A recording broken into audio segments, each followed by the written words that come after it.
انا عبد الرحمن وده اول فيديو ليا. ولو ما تعرفش انا تقريبا بقالي سنتين ونص بتمرن غلط. هتقول لي ليه؟ هتعرف السبب بالتفصيل. رجعنا تاني وطبعا نخش في السبب على طول. السبب بكل بساطه ان انا لما رحت الجيم انا الشخصيه اللي ما بحبش اخد الاوامر، ما بحبش اخد النصيحه من حد، فطبعا الشخصيه دي بتبقى متعبه في التعامل اصلا. المهم دخلت الجيم، دخلت مع الكابتن فتره، كانوا اربع كباتن في المكان تقريبا كلهم ذوق. فدخلت مع الاول اول مده ده يعدل عليا كذا كذا، اسيب واروح للتاني، اسيب واروح للتالت، اسيب واروح للرابع. المهم ما اناش متقبل النصيحه من حد، حتى مع اني عارف ان انا بلعب غلط. يعني حتى لو جه قال لي انا بلعب غلط، انا لا، انا بعمل اللي في دماغي وبخش اللي في دماغي برضه. طيب والحل؟ فبدات اخش على تطبيق، اي تطبيق او اي موقع، اشوف اي ثلاث مجاميع باي، اي ثلاث مجاميع تراي، مجموعتين ساعد، واخدهم وامشي. فاتمرنت سنتين ونص على كده، بدأ في تحسن. شفت نفسي عشان ما اكذبش برضه، واحد شايف في تحسن، ما انت بتتمرن من دماغك وشايف في تحسن، عمال هم يقولوا لك غلط وانت بتتحسن. فتحسنت شويه، مشيت تمام الحمد لله.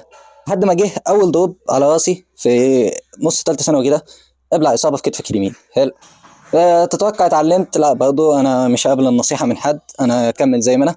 خفت الاصابه واتمرنت عليها عادي جدا، بس كل اللي فيها ان انا اوزاني في الكتف كانت خفيفه جامد.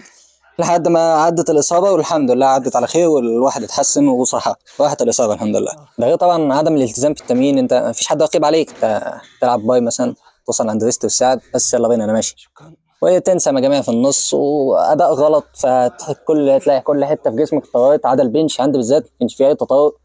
ف يعني كتف وباي مفيش بنش. بعد كده وقفت فتره، رجعت تاني.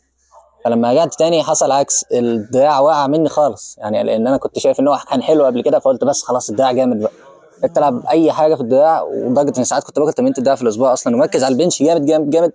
حصل عكس، فالبنش ظبط وبعد كده الدراع باظ. حاليا يعني يعني ايه، خلينا نقول ان جسمه متناسق، ولكن بدعاء الوالدين ملهاش تفسير تاني، يعني فاهم. كنت بعمل كده ببركه ربنا حرفيا والله. طيب دلوقتي احنا عايزين نعدل الموضوع ده. طبعا غير الموضوع ده ازاي؟ الناس اللي في المكان، الاربع كباتن اللي انا شفتهم دول، طبعا ما حدش فيهم طيقني. طبيعي، انت بقالك اربع سنين، سنتين ونص بينصحك، هتيجي دلوقتي تقول له انا كنت بلعب غلط مغني؟ لا. فاول حاجه نعملها، غيرت المكان، رحت جيم جديد، بس مش عايزين نروح نكرر نفس الغلطات تاني. طب شخصيه واحد زيي لما انا ولا قابل كلام فلان ولا قابل كلام فلان ولا قابل كلام ده يعدل عليا، فالمفروض على الاقل بما ان انا همرن نفسي لنفسي ابحث شويه واشد على نفسي في البحث، بحيث ان انا ما اغلطش. انت كده كده مش واخد كلام حد، يبقى انت تبحث. لا انا كنت بعك. هذا اول حاجه. تاني حاجه، الحاجه التانيه اللي ما كنتش مدركها في ساعتها، ان دي نصيحه، دي اول حاجه عامه. المفروض ان انت تتقبل كلام الناس، اي نصيحه حتى لو انت عارف انها غلط، تسمع كويس، بعد كده تعينها مع نفسك او تسال فيها حد عنده خبره. لقيت الحاجه دي تمام هتمشي عليها، ما لقيتهاش تمام خلاص كان بها. فاهم؟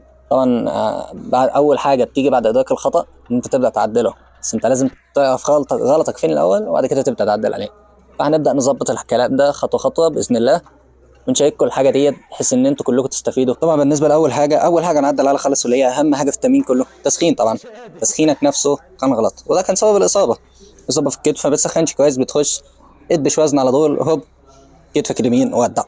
فاول حاجه واول فيديو هيكون عندنا بعد الفيديو ده ان شاء الله يكون فيديو يتكلم عن التسخين. وبس كده خلصنا النهارده ان شاء الله، استنونا في الفيديو الجاي. فلو عجبك الفيديو تنساش تشيره عشان الكل يستفيد زي ما قلت من شويه. وبس كده، السلام عليكم.